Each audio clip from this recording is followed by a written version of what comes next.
Hey, everybody. I'm Mike. I am joined by Ty Wilson of the insanely popular TV show Chasing Cardboard, which can be found anywhere on YouTube at any time.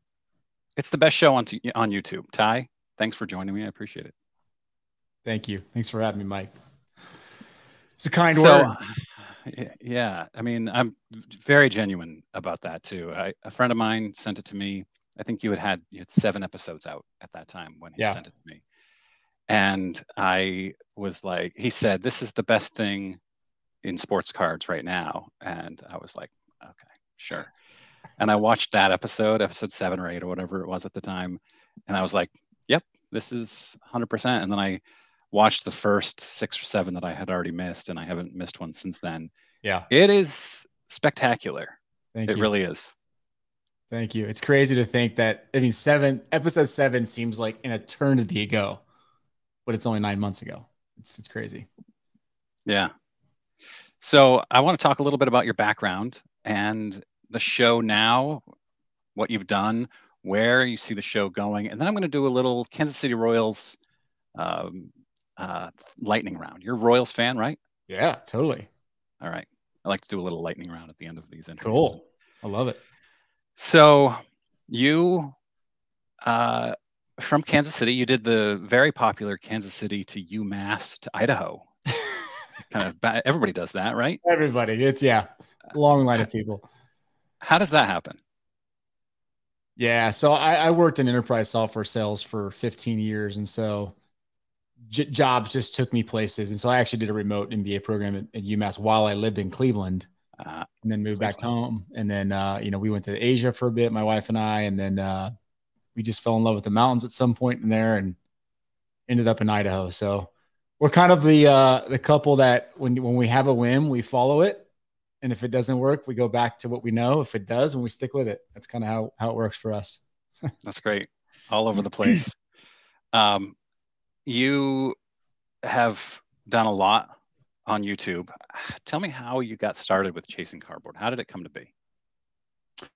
Yeah. So I was podcasting for a long time through Breaker Culture, which is a site that I started, 7-8 years ago as a way to create some, what's the best way to put it? Accountability in the group breaking space. Spun out a podcast. And then over the years has interviewed so many different people as they were kind of coming up through the hobby, and eventually got connected with Jeff, Pat Geek Jeff, who then worked for Panini for a while, and then met Mike Moynihan, and we spun up Bench Clear Media, which is a YouTube channel, kind of shifted from podcast world to YouTube world. And then through Bench Clear Media, met Matt Coleman, who is the producer of Chasing Cardboard. So it's just funny how all these little stepping stones kind of led to this. And it just felt right when Matt presented the idea to myself. And then we kind of looped in Mike as well. Said, you want to go for this? And I said, yes, I do. I think it's time. So kind of using all that past experience and coupling into one. I've been a collector since I was, 8 years old. Like it's in my blood. I could never give it up. And so it just felt perfect. Felt like a perfect fit. Yeah, it seems it. And I feel like I have a pretty good grasp on the success of the show, what makes it successful. But I'm interested in hearing your perspective on why does it work? Why is it so popular? I think it works because the hobby is a yearning for wholesomeness and authenticity. There's so much fake junk in our hobby that when people see Chasing Cardboard, they think that's what I want the hobby to be, and they hope that's what it is. And when we put the concept together and we started filming episodes, that was our entire intent. That from the beginning was, let's build out wholesomeness and truth in episodes, each and every episode, because it's cheap to put out negative stuff. It's just too easy. It's just too easy to do that. But to put out really good, positive, uplifting, encouraging content, it's hard. It takes time. Yeah. It takes work. And we just felt like the hobby needed that. Yeah, I agree. I did one video at one point, I don't know, 6 to 9 months ago, where I just posed a question about an influencer. It was not negative in any way. And it got a ton of views in a very short period of time. and people took it as negative. I didn't intend it to be, and it was a bad feeling. I didn't enjoy that at all, where people were kind of swarming to it and defending that person like crazy. And I think it's pretty easy to create that type of content. It's harder to do the stuff that you're doing, and it takes a lot more planning. Like you have stories. I watched that video yesterday with Raleigh Fingers. I don't entirely buy that you didn't know it was Raleigh Fingers' house when you went up there. I think that was a little production, which is great. I love it. It was very well done. But yeah, the stories, I think, first of all, it's your personality. You seem, and I tell Mike this recently, you seem like a completely, genuinely very nice person. You have the kind of personality that anybody would want to be friends with, building up your head here. And it's easy to watch you and root for you, as opposed to, and I'm not going to say anything bad about Ken Golden, but he has a show out today, and I'm going to watch it. I'm looking forward to his show on Netflix. But I just don't get that same feeling from very many other people, including Ken Golden, who might be a great guy, but I don't watch his stuff and think this is a great guy. Yeah. Yeah, I hear you. And I thank you for those kind words. I really do. I appreciate that. There's not a lot of fakeness that comes out of the show. And it's not just me, right? It's Mike too. Mike is equally as good a guy as he is on camera, as he is in person behind the camera. Matt's an incredible dude. Marcel's, and we're good people, and we can't fake it, right? It either is real or it's not. I think Golden stuff is great for the hobby. It's good. It's more exposure to the hobby is better, but I do think he's relating to a piece of the audience that isn't the real hobby. Yeah. And I think what we kind of pat ourselves on the back on is that when you really watch and we go into people's homes, like that's not stage. There's a little bit of stage, like intro and like making sure it looks good, but the conversations and the people are real. Like these are real hobbyists. These are people that bought into cards and are trying to sell cards or trying to buy cards. Like this is who we deal with every day in the hobby. And that to me, it speaks volumes to how cool the hobby is. It's not about $1 million sell with Peyton Manning. That's not what we all experience. And those are exciting. I enjoy those things, but I want the stories behind them. I do the Attic Find Friday series. That is, I love it, by the way. Thank you. I appreciate that. It has changed my channel this year since I started in January. And those are the stories. I don't care. Obviously I care. I like hearing that a Ty Cobb card sold for $2 million, but I want to know the story behind it. And you tell those stories very well. My favorite episode is probably the John episode with Harlan. You got the story, you've got the collection, the familiarity behind it. What's your favorite episode that you've done so far? It's a tough question. Yeah, it is, because they're all unique. It's hard not to like the Raleigh Fingers one. That was special. Yeah, that was special. And obviously, some of that was staged there at the beginning. I won't tell you how much of it was, but some of it obviously was, right? You have to dramatize some of it. But the one, man, I tell you what, like the first episode to me is where I think I dream about those moments, because we had to reshoot it twice.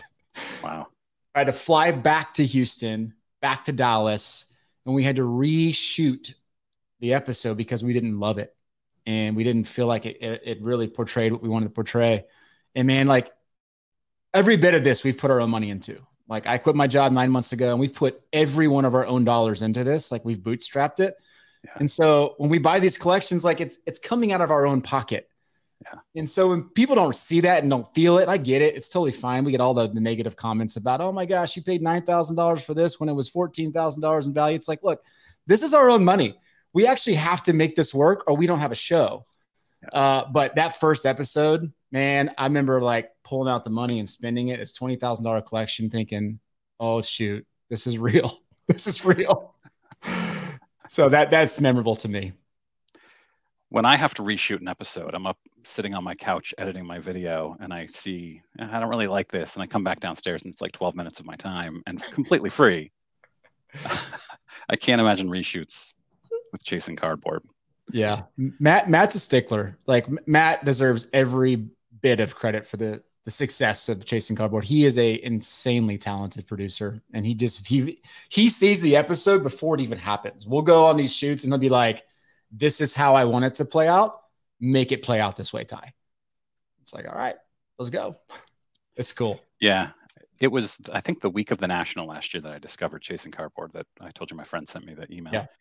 And I remember my first thought was not only the stories are great, but the production value is insanely high. And that's what I said to Mike. I met Mike in person at the National, and I said, hey, this show that you're doing, this is a legit TV show. This isn't like a low production where I have this two-tone wall behind me and crappy everything.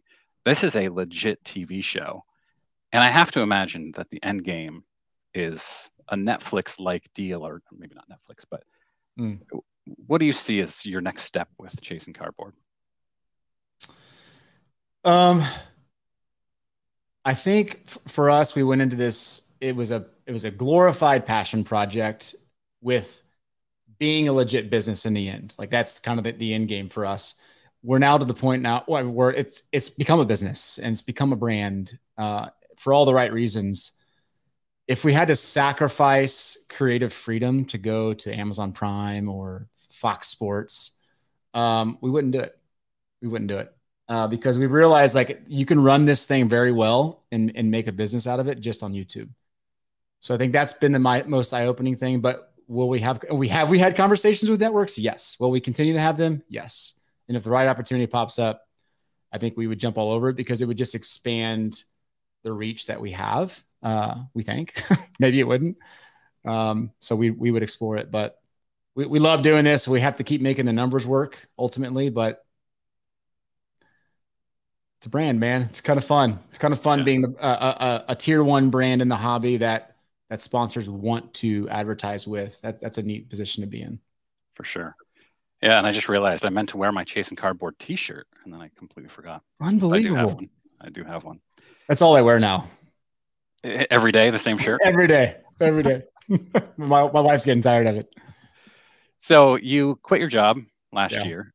You had worked at Tableau, and completely personally, I work with Tableau. I work in the data analytics field. And I went to your LinkedIn and I was thinking maybe we were both at the Tableau user conference in October or November of 2017, but you started there. Yeah. Like little after that. But so how did you have that business background? Because you were in sales and you're an account executive and things like that. Yeah. How does that help you with the series? Well, I think in sales in general, right? You're forced to have tough conversations with people. You're forced to ask, if you're good at sales, you're forced to ask good questions and listen and respond and be on your toes. I think that's played really well in the interviewing and the kind of getting out there and just being bold. It's helped in negotiating contracts and sponsorship deals because I lived and breathed that for so long. The Tableau experience is great because I probably just as much as you, Mike, I love analytics, man. I love the numbers and the charts, and that's how I got into podcasting, was for that reason with sports cards. So all of that plays together. I put a post out on LinkedIn the other day, just how you don't know what experience you're having now will impact your roles 10 years from now. You just don't know. Most of the time they build on each other and they lead up to that moment where you're like, I can do what I want to do because I invested the time, but the past 15 years. And I feel like that now, and it's kind of neat. Yeah. So as part of my attempt to grow my channel this year, I thought I'd venture out into some other collectibles like comic books, other things like that. And I've had mixed results. I went back and looked at your channel and you tried Pokemon. Mm-hmm. Did you think that worked out well? No. Yes and no. Yes, it was fun exploring a day in the life approach. No. Yeah. Did we reach Pokemon people? No. Yeah, it's interesting how that works, and I haven't cracked that code yet. But I also noticed that your most popular videos are very collector story based, and then the ones that haven't gotten as many views are selling based. What do you make of that? So we look at the channel as twofold. One, there's this element of us telling stories. This is the full-on episodes that we overly produce, and then there's the content that is we fill in the gaps with. We have a lot of people that watch because they love the transactions. Yeah, 60%. We took a poll a couple times, and like 60% plus of our people have a side hustle to some degree, and so we felt like filling in content with just here's lessons we've learned, here's tips, would just be helpful for that audience and kind of just building them up. We realize the views are never going to be the same as a very broad reaching episode. Yeah, that makes a lot of sense. So you've got the main dish. Yeah. That gets you, that you put most of the effort into, and then you've got your appetizers, you've got the vegetables on the side, and well, I mean, I'm getting hungry thinking about this. This is good. So let's talk about your personal collection, because I know you're a big Bobby Witt guy, Bobby Witt Jr. Mm-hmm. What's your favorite card that you have in your personal collection? It doesn't have to be a Bobby Witt card. Yeah. I have a ridiculously good Michael Porter Jr. collection. You're a big MPJ guy. I am. I also like him. Yeah, he's just a likable dude. I've followed him since he was in Columbia, Missouri in high school, and in Seattle, and then all the way to Mizzou. So that he's, I mean, I've collected him from the beginning. Multiple one-of-ones, just some great stuff. I have an entire rainbow of his Spectra rookie RPA stuff. So like I went all in on MPGA for so many reasons, but that's what I most enjoy. I would say the coolest card that I bought while on the show that ended up in my PC would be the Willie Mays rookie, the 51 from Harlan's collection that you mentioned. So working that deal out with them and then getting it graded, it just, I love that card to death. It would have to be my wife saying, hey, we need to buy this and we don't have the money for it for me to ever sell that card. Like that's the only way I would leave my PC. Yeah. That's my Bob Cousy rookie auto. Whoops, wrong way. Rookie autograph right there. Yeah. That I'm going to hang on to that forever unless I absolutely need to sell it for some reason. Yeah. Yeah. I love that type of stuff. And also because there's a story behind it. Yeah. Like you have a story behind your Willie Mays. I bought that and I mailed it to Bob Cousy and he autographed it. Little TTM. Yeah. I mean, there's a little personal stuff behind that. How did you get that card? You buy it on eBay or do you have it already? I bought it in a grocery store parking lot. No. Facebook Marketplace. He advertised it. And I said, yeah, I'd love to buy this. And he said, come to my house. I'm like, I don't want to go to your house. Let's meet in the grocery store at the parking lot. And we went there and he's trying to upsell. He brings 50, 60 high-end cards. Yeah. And I said, nope, I just want the Bob Cousy. And then that was a year ago this month, I think. And he still messages me asking me to buy crappy, like Paul Pierce patch cards from him, stuff like that. So good. And you had the boldness to mail that. Yeah, actually, a subscriber commented because I was doing TTM, and somebody said, you should send that to Bob Cousy via TTM. He does TTM. And I laughed. I was like, right, I'm never going to do that. But then the more I thought about it, I thought, why not? And I did, and it worked out awesome. Incredible. Sent it to PSA, great. They authenticated the card because it was in a screw down, which I knew was going to happen. Yeah. Killer. Do you stay in touch with any of the people that you buy collections from? Like, do you have personal connections with them? I do. Yeah, I would say just about everybody that we've done a deal with, we still stay in contact with. And I say this in some of those selling videos, and I truly mean this. Like, it is so important to have good relationships with the people you buy from, because it will pay dividends down the road when they connect you with that one random person who has a killer collection that never hits Facebook Marketplace or Craigslist. And we take that serious. We want to make sure those people are happy. Yeah, and that's another thing about your channel is just like Chris Sewell. Chris Sewell and you guys are never going to give somebody pennies on the dollar for their collection. Yeah. You're going to educate them on what they have, and you're going to give them a fair deal because they might bring you another one later. Yeah. Part of it, I mean, they're also going to find out when you go on and say, oh, we screwed these guys over for $25,000 by paying them $1,000. Right. You would never do. But that's such an important part of this. When I go to a card show, Mm-hmm. I want to build relationships with those dealers, and I see the same dealers. I'm in Portland, Maine, so they know me. They know what I like to buy. They know that I'll pay fair price. I don't overpay, but so they'll hold cards aside for me. And so when I show up at the next card show, they'll be like, "Hey, Mike, I've got this card that I thought you would like." I don't always buy them, but that's okay. Yeah. Build those relationships. Yeah. We have an episode coming out about a Josh Allen super collector, and he's probably got top 3 Josh Allen collections in the world. He told us that over half the deals that he's completed to build that PC came from a relationship. Stuff that, again, will never hit eBay, never hit an auction house. Yeah. It just, hey, we know you. We found out you collect Josh Allen. We're willing to part with this card. And he built up just stupid collection that way. Yeah. Hobby's a smaller place than we think. Yeah. So I saw in the past, I don't know, 6 months or so, you have evolved the channel a little bit by doing those extra videos. Yeah. The kind of the side videos. How do you see the channel evolving as 2023 continues to move forward towards 2024? Do you see more changes like that? We'll probably continue to expand that a little bit, probably do some more live stuff. I think what we've realized is the farther we try to get outside of our niche, the less success we have.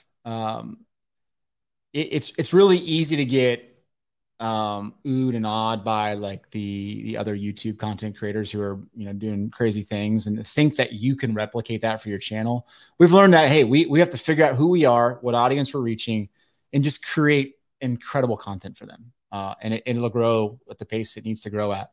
So I don't think we'll be deviating too much. I think we've learned some hard lessons with that. Stay in our lane, do it really well, and then add value to the people that, like the resellers that we know watch our show. So that's actually really good advice for anybody who's starting up on a YouTube channel, which is figure out what you're good at, figure out what works, and largely stick with it. And I see channels that are really good with card show videos. They go to card shows. Other channels with who is it? Elite Co. Who you did a interview with at some point? Is he the guy who? Yeah. He does the amazing PSA reveals. So good. Nolan is amazing. Yeah. And he's got a niche there that works really well for him. Yeah. Yeah. You're exactly right. People, for the content creators watching, I think the hardest thing to accept is that it's not the viral videos that grow your channel. It's the consistently being good that grows your channel. Like YouTube rewards that with the way they structure their algorithms. I mean, obviously the good titles, the good thumbnails, all that stuff you got to invest in, but it's the consistency over and over again that will pay off in the end. But it's so easy to get like starry-eyed when you see about that million views on that episode. You see Jeff Wilson, who does great stuff, right? He puts out really good content, and they've grown so fast. And you don't have a team of 40 people, right? We don't have a team of 40 people. You can't do what they're doing. You have to do what you can do and do it well. Yeah. Yeah. So let's move into, unless there's something else you want to say, I'd love to move into the Kansas City Royals lightning round. Sure. You got 30 minutes, and I got to pick up the kids. Oh, I've got tons of time. Actually, I do have one more question I forgot about. So as we talked about, I love attic finds. What would excite you if somebody called you and said, "Hey, I went through my attic and we pulled out some stuff"? What one type of item would you say, yes, I need to have that? Vintage basketball, it immediately makes me stop what I'm doing and listen. So anytime I hear vintage basketball, I'm in, all in. I have the luxury of partnering with Mike on some of these. So when I hear any vintage, especially pre-war stuff, I actually really enjoy seeing Mike get excited about this stuff. Like his passion for it, it gets me enthused too. Like he's obviously knowledgeable at all that vintage stuff. So seeing him get excited gets me just as excited. So I love making that call to Mike, and it's like, hey, you're not going to believe what I just got a call about, that type of stuff. Yeah, I enjoy those asides in the videos too. Not because I like Mike, and I do, but it's just interesting having it's like another character in the episode. Yeah. Yeah. I wish we could do it more with him. He has a full-time gig and a good one, so he can't be as flexible as us. But yeah, having him on the road is great. It's been nice having Marcel to bounce things off because he's such a good personality. I love Marcel. I was going to say, Marcel, I really, really enjoy him on the show. He has such a dry, dorky humor, and I mean that in the nicest way possible. Totally. He's the kind of guy that I hang out with. I'm always laughing at the stuff that he says. And it's not for everybody, because there are a lot of people who think that's, but as a dad who's constantly trying to embarrass his kids, which is in life, Marcel seems like that kind of guy too. Yeah, he's totally the guy that seeks to embarrass me. That is a great way of putting it. His in the last episode where he had that scene where he was talking about, you want to go deer hunting or moose watching, like right. that encompasses everything right about Marcel. It just flows out of him. It's great. Yeah, I hope we see more of Marcel. You will. There's a really good one coming up with Marcel. Good. Yeah. So we talked about your favorite card. Mm-hmm. What's your most valuable card in your personal collection? Is it the Maze? It would probably be the Maze. Yeah, that card graded a 3. So I would put it at, that's probably 8,000-ish. Yeah. So I might have some porters that are close to that. But probably the Maze. Actually, before we get to you talked about breaker culture, your old podcast. What do you think about breaks now and the reputation of breaks and where things are going with that? Well, the funny thing is I had breaker culture as my name, but I didn't really I didn't break myself. And I didn't really talk about breaks. It was just I ran with it because it was clickbaity. I think they're an important part of the hobby. They get a bad rap many times, but I think they're an important part of the hobby. They allow people to get into cards cheaper than they would. Unfortunately, they're very addictive, and they can kind of spur on this gambling mentality, but I think they're important, and there's some really good breakers out there that do an outstanding job. Yeah, I've done it. It's not for me, but I can see the appeal of it. And I think that the vast majority of breakers are good. Agreed. Totally agree with you. All right. Kansas City Royals history. Who is and I'm not going to give you any where the answer is George Brett. That's way too obvious. Oh, boy. So, no easy ones here. Who is the winningest manager in Kansas City Royals history? Oh, shoot. Ned Yost? You got it. Yes. 746 wins. He's only won 47% of his games. That's crazy. Yeah. That's not great for your winningest manager ever. That's not good. No. 1 World Series, right? 2 World Series appearances, 1 win. Yeah. Yeah. Okay. Best batting average. Brett. This is a tough one. It's not George Brett. Best bat. Is there a minimum number of bats? Or is it just all time? That's a good question. Let me think about that. I'll go Whit Merrifield. It's not. It is. It's Jose Offerman. Oh, geez. I would have never. 1 point above George Brett's career average. No way. To Brett's 305. Great. What a crazy average. Lifetime average 305. Jeez. Yeah. He was all right. He was okay. Best slugging percentage. Who also starred in a Seinfeld episode? Oh, shoot. Oh my goodness. Slugging percentage, first baseman probably. Mike Sweeney. Danny Tartable. Danny Tartable.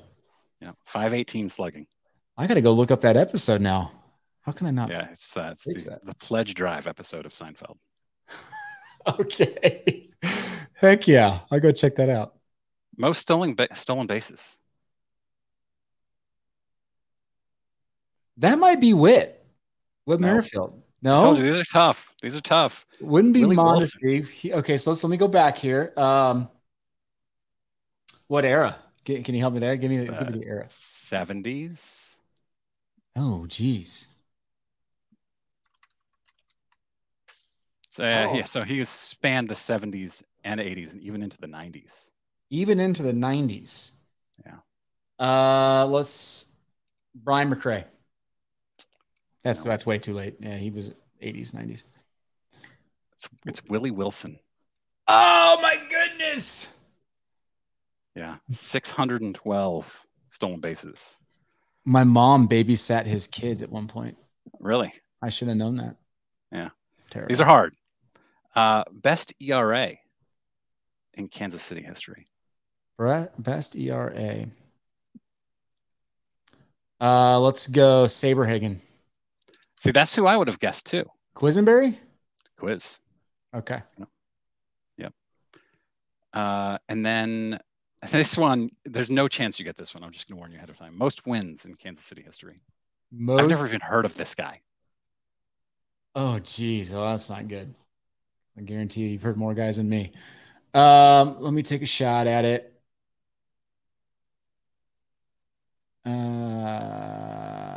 I don't even have a shot. I don't even know.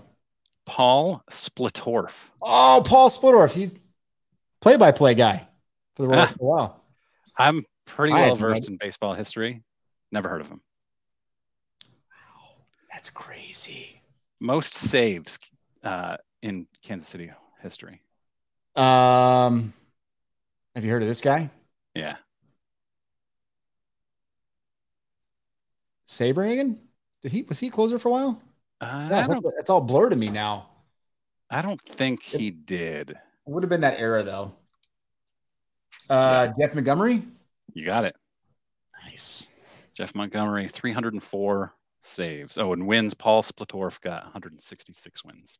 Dang. All right. Last question, and I loved this guy in the 90s. Okay. Most strikeouts. So he was a pitcher or he was a batter? Pitcher, sorry. Pitcher, okay. What would that have been, Saberhagen? Nope. I don't think Sabes pitched for Kansas City long enough. This guy pitched for Kansas City for 10 years. Oh, geez. It's going to be one of those I'm going to be mad I didn't know. Yep. He finished third in the Cy Young one year in 93. He was an all-star once. Oh. Third in Rookie of the Year in 1990. Had a borderline Hall of Fame career, in fact. Oh, my gosh. 55. I don't know. Kevin Apier. Oh, my gosh. Yeah. Yeah. That's tough. Terrible. That's a great question, though. Yeah. In all through the 90s, even today, I just love good pitchers, good, competent pitchers. Guys who aren't going to blow the 102-mile-an-hour fastball by you. They get by. Like, I loved Jamie Moyer. And Kevin Apier was a very good, very competent pitcher who he had great stuff, but also outsmarted his batters. Man, I'm mad I didn't know that. That's a great one. Yeah, you're right. I love Apier.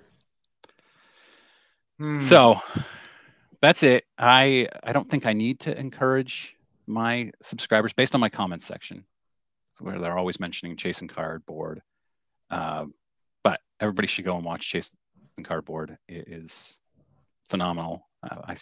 My wife sits and watches it with me, and she has zero interest in sports cards. And I see that in your comment section too, Ty, where people are saying, I don't collect cards, but I love this show. Let me ask you a question. Yeah. What would you like us to add to the show in the next year? Oof. Or to the channel, maybe to the channel. Yeah, good question. I think you keep on focusing on stories. That's what I love.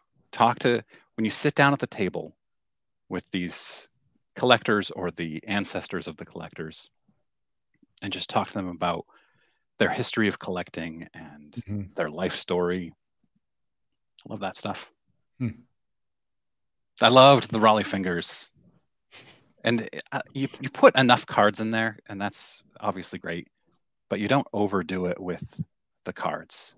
And I hate saying overdoing it with the cards because we're talking about cards here. But you put in some clips about the things that he did, some really good clips, by the way. You weave them in really nicely. And his stories that he was telling, it helps that you're talking to a guy who has an amazing personality. Yeah, totally. And you could probably, I don't know how long, you've got 30 whatever minutes there. You probably sat with him for 4 hours. Yeah. I don't know how long it was. Close. Yeah. Yeah. And probably felt like 30 minutes. Yeah. Yeah. That's always the dilemma we face when editing these things, because we end up with a 41-minute first cut, 36, 32, 28. And we want to keep it all in because we as collectors love it, but we're trying to reach that. We're trying to reach your wife too. Yeah. And eventually your wife or the 17-year-old boy tunes out 14 minutes in. And we're constantly trying to think, okay, what are some ways we can keep them hooked the entire time?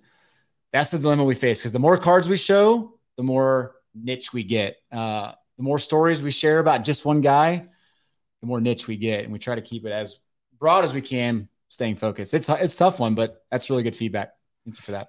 I've learned a lot about content creation because you do a lot of amazing work with your B footage, where it's not like you're spending 5 minutes just showing drone footage over Phoenix, Arizona, but you talk through it. It's quick. It's legitimately like watching Breaking Bad or something, where the B footage is, you don't really notice that it's not part of the show, really, if you know what I mean. Yeah. It's produced so well. So kudos to Matt.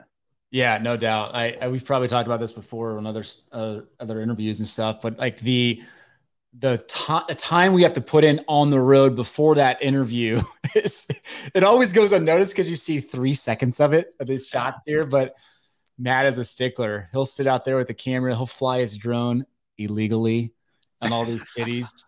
And we're running, like pulling over the side of the road. He's getting his drone up. We're popping in the car and we're speeding off. And he's getting all these shots that just add to the element of the story. And just, it's beautiful.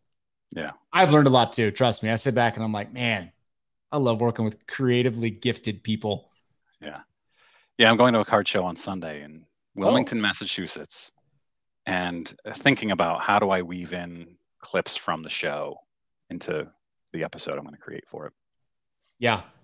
So one thing I've learned from Matt when we go to shows is you take your first round in the show, only B-roll.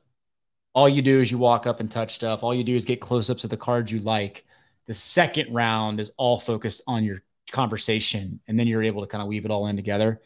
That's helped us streamline things considerably, because first couple we did it all in one shot, and it's like, this is brutal. Get your B-roll, then get your cool stuff. Yeah. There's my advice. Yeah. See, I don't even know the terminology. B-roll, B footage, whatever.